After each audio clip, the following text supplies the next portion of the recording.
5 unit rumah semi permanen ludes terbakar di kawasan pinggiran Sungai Deli, Medan Labuhan, Kota Medan, Sumatera Utara. Rumah yang berada di belakang kantor Kelurahan Pekan Labuhan ini terbakar tidak lama setelah penggerebekan narkoba oleh polisi. Kebakaran bermula dari pemilik rumah yang ikut diamankan oleh Sat Narkoba Pelabuhan Belawan lupa mematikan kompor saat penggerebekan. Api dengan cepat merembet ke bangunan semi permanen lainnya di kawasan itu. Yang punya rumah keadaan lagi masak, digerebek langsung dibawa. Nggak lama dibawa kejadian meledaknya kompor itu. Api berhasil dipadamkan setelah petugas pemadam kebakaran datang ke lokasi. Tidak ada satupun warga yang membantu proses pemadaman. Karena rumah yang terbakar merupakan lokasi peredaran narkoba dan perjudian yang meresahkan warga.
Selamat malam, apa kabar pemirsa? Irjen Verdi Sambo ditetapkan sebagai tersangka kasus kematian Brigadir Nofriansah Joshua Huta Barat. iNews Prime akan mengulasnya bersama saya, Abraham Silaban.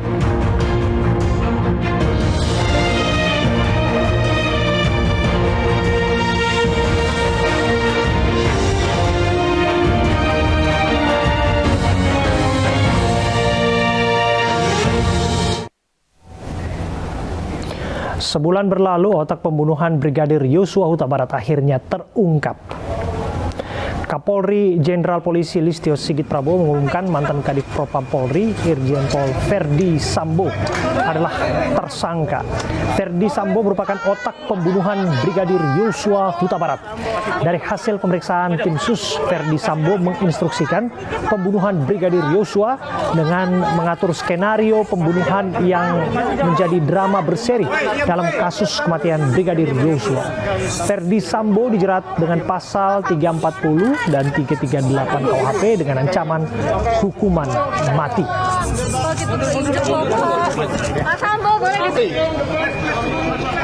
Bertambah menjadi 31 personil. Kita juga telah melakukan penempatan khusus. Keluarga melalui siaran televisi. Keluarga hari ini memang menanti pengumuman tersangka baru kasus pembunuhan berencana yang diotaki mantan Kadif Propam Irjen Pol Verdi Sambo. Kapolri Jenderal Listio Sigit Prabowo yang langsung mengumumkan tersangka. 2 Kombes, 3 AKBP, 2 Kompol dan 1 AKP. Dan ini kemungkinan menemukan perkembangan baru bahwa tidak ditemukan, saya ulangi, tidak ditemukan fakta peristiwa tembak menembak seperti yang dilaporkan. Saya ulangi, tidak ditemukan fakta peristiwa tembak menembak seperti yang dilaporkan awal.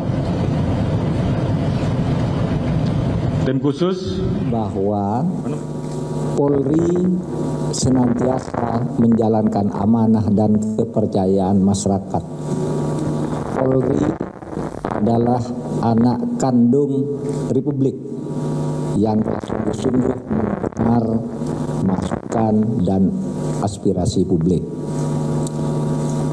Pemerintah dengan demikian berharap agar penyelesaian kasus secara tegas, terbuka, dan tanpa pandang bulu bisa terus menjadi babak baru dalam upaya membangun institusi Polri yang bersih dan terpercaya, sebagaimana visi dan slogan Polri, presisi, yang berarti prediktif, bisa menghitung dan memperkirakan apa yang terjadi beserta akibat-akibatnya, apa yang akan terjadi jika penanganan seperti ini, itu namanya prediktif, apa yang akan terjadi di tengah-tengah masyarakat jika cara menangani sesuatu menggunakan cara tertentu, itu artinya prediktif. Responsibilitas, merespons setiap suara, aspirasi yang muncul dari media, dari LSM, dari pakar akademisi dan sebagainya, itu ditunjukkan sikap responsibilitas Polri dan transparansi. Transparansi itu artinya terbuka, bisa dilihat kerjanya bahwa kenapa tidak main mata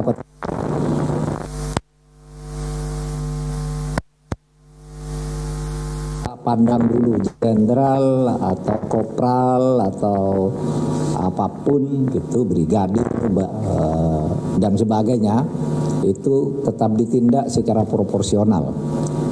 Kemudian yang kedua, pemerintah melalui Kemenko Polhukam akan terus mengawal kasus ini hingga nanti oleh kejaksaan dikonstruksikan lagi hukumnya, mudah-mudahan tidak terlalu lama, dan dibawa ke pengadilan dengan pendakwaan dan penuntutan yang sungguh-sungguh.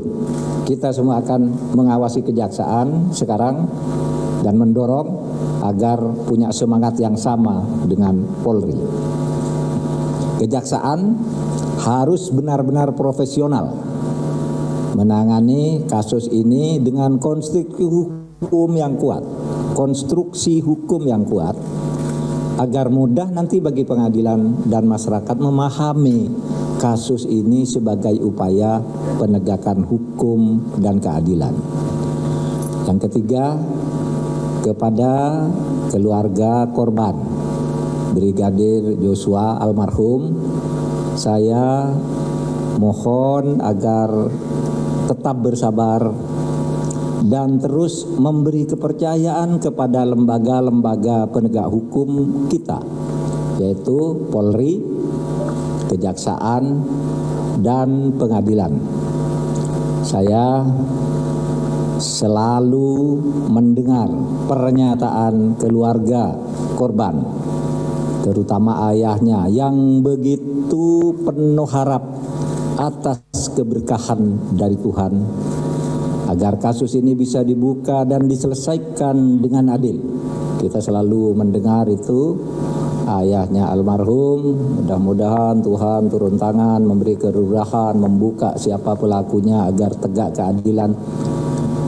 Teruslah berharap kepada keadilan Tuhan agar menjadi pedoman bagi upaya menegakkan keadilan manusia.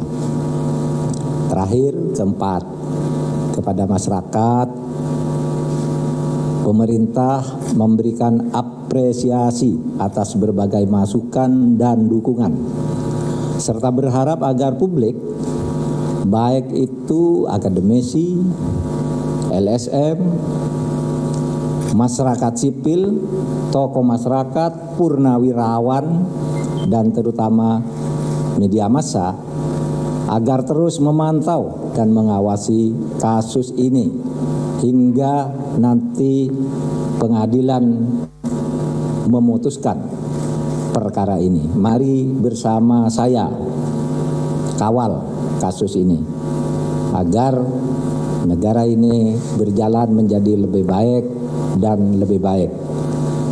Demikian tanggapan atau sikap pemerintah terhadap kerja Polri bersama tim sus dan irsusnya yang telah berhasil memecahkan telur atau mengeluarkan bayi dari sebuah operasi sesar dan akan menyelesaikan konstruksi yang masih tersisa, membersihkan darah-darahnya yang berceceran masih kotor di seluruh tubuh. Ini masih ada 28 yang akan diperiksa lagi, lebih dulu diperiksa melalui IRSUS. Sekian, terima kasih.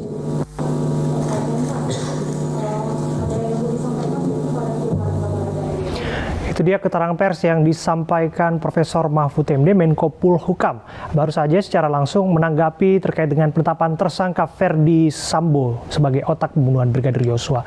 Pemirsa, Kapolri Jenderal Listio Sigit Prabowo telah mengumumkan mantan Kadif Propam Polri Irjen Pol Ferdi Sambo sebagai tersangka. Ferdi Sambo merupakan otak pembunuhan Brigadir Yosua Huta Barat. Temukan perkembangan baru bahwa tidak ditemukan, saya ulangi, tidak ditemukan fakta peristiwa tembak menembak seperti yang dilaporkan. Saya ulangi, tidak ditemukan fakta peristiwa tembak menembak seperti yang dilaporkan awal. Tim khusus menemukan bahwa peristiwa yang terjadi adalah peristiwa penembakan terhadap saudara J yang mengakibatkan saudara J meninggal dunia yang dilakukan oleh saudara RE atas perintah saudara FS. Saudara E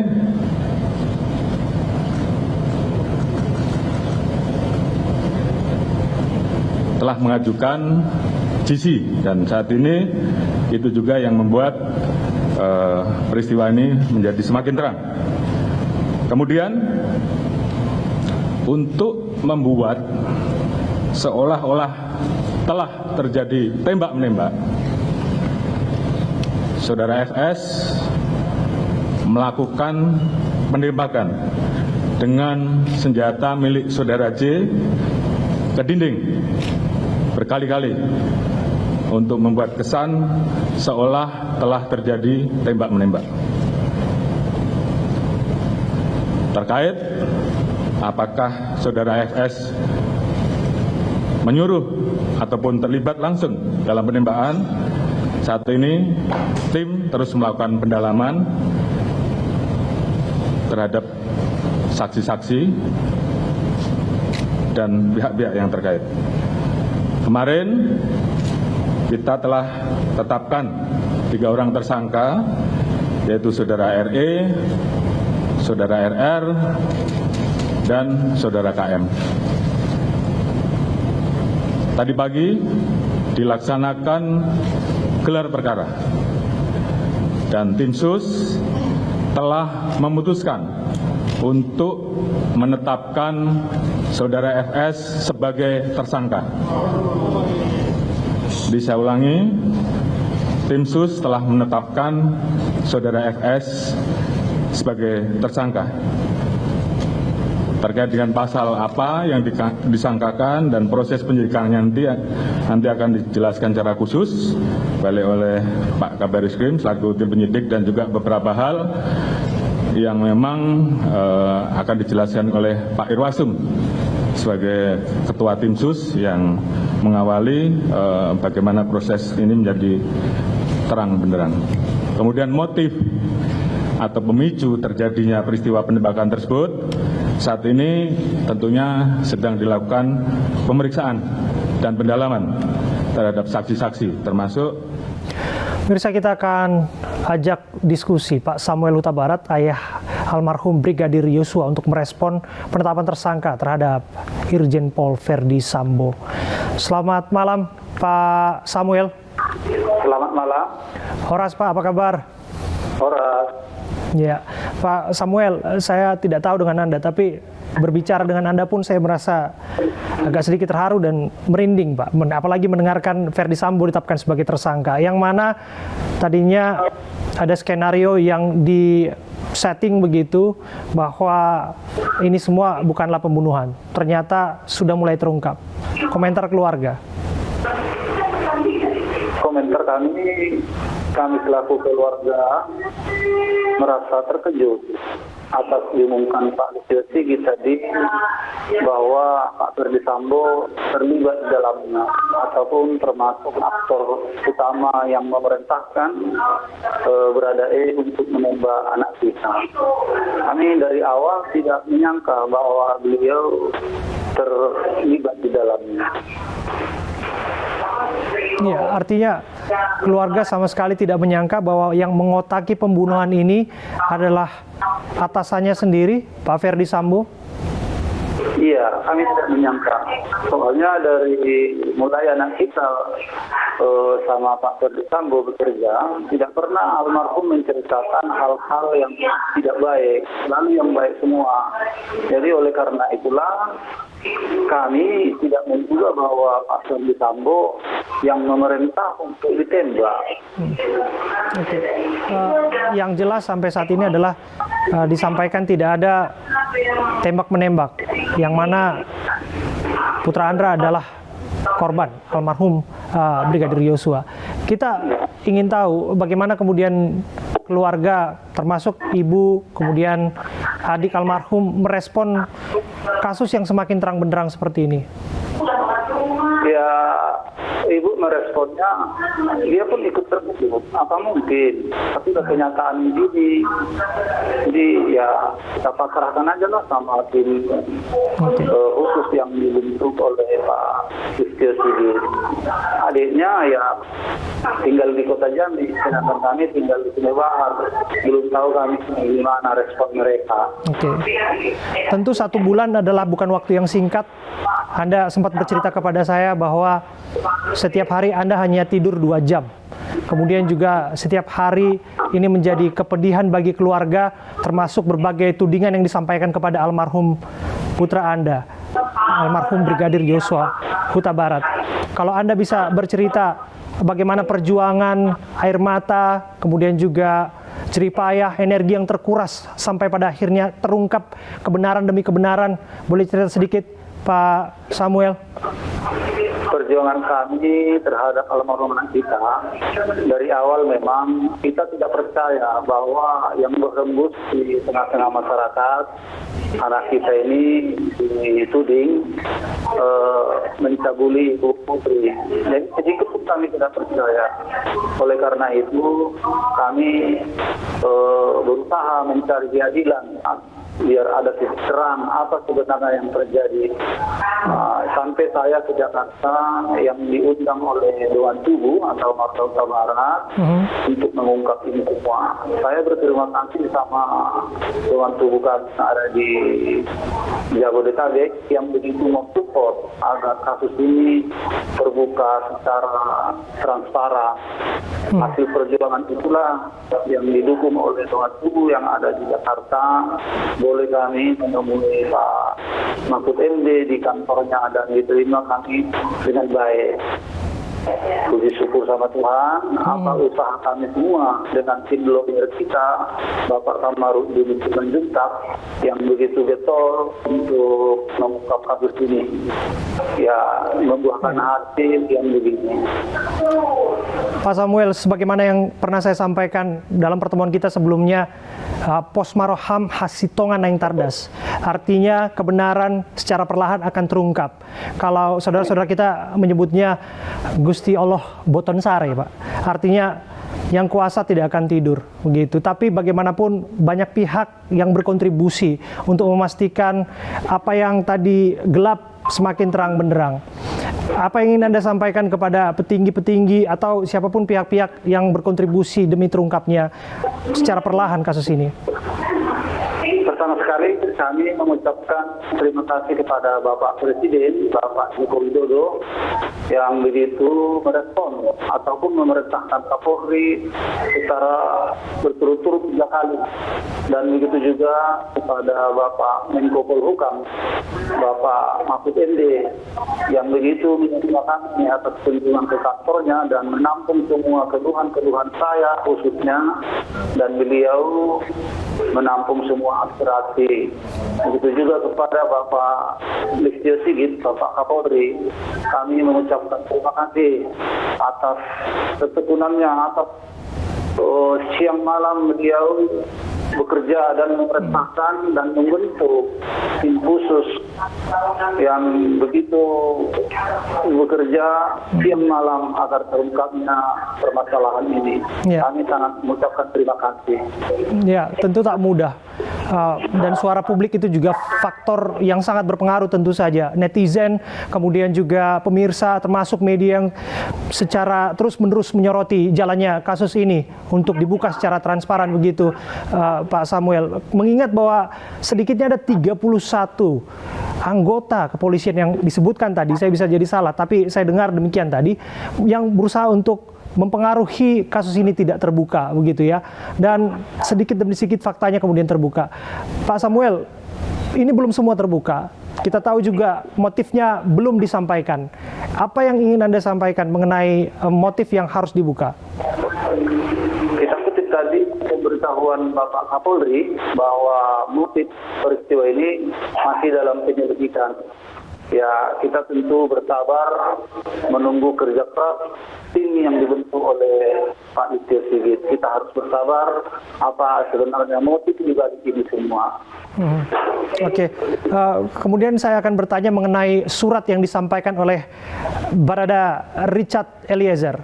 Ini pertanyaan terakhir saya, bahwa ada permintaan maaf yang disampaikan kepada pihak keluarga. Yang bersangkutan juga sudah kita dengar bersedia menjadi justice kolaborator untuk mengungkap siapa-siapa saja orang-orang besar yang barangkali terlibat di balik skenario, di balik perancangan pembunuhan almarhum Brigadir Nofriansah Yosua Huta Barat. Apakah dari lubuk hati Anda yang paling dalam memaafkan apa yang dilakukan Richard Eliezer? Ini kaitannya dengan perbuatan yang diakui oleh yang bersangkutan, tapi kemudian dia minta maaf dan dia mau bekerja sama. Secara fisik, surat yang sampai kepada kami belum ada. Cuman lawyer kita mengirim foto surat belasungkawa, bukan surat permintaan maafan, surat belasungkawa. Kami keluarga besar, mulai anak kita Yosua meninggal, pintu rumah, pintu hati kita terbuka untuk semua orang, ucapan-ucapan belasungkawa atas permintaan maaf di Bradade. Tangan kita biarpun melalui lawyer belum ada sampai. Ya, dibuka pintu lebar-lebar, dan apa yang sudah dilakukan, setidaknya pengakuan yang bersangkutan kepada almarhum anak Anda itu dimaafkan. Meskipun demikian proses hukum tetap berjalan. Saya sekali lagi merinding dan terharu mendengarkan Anda memaafkan salah satu pelaku, tapi bagaimanapun kita akan lihat bagaimana jalannya proses hukum yang akan berlangsung ke depannya. Terima kasih, saya panggil Pak Tua biasanya. Pak Samuel Huta Barat, sampaikan salam kami untuk keluarga di rumah. Ya. Pemirsa, dari penggeledahan yang dilakukan di rumah mertua Ferdi Sambo, polisi menyita 6 barang. Kami akan hadirkan informasinya saat lagi untuk Anda.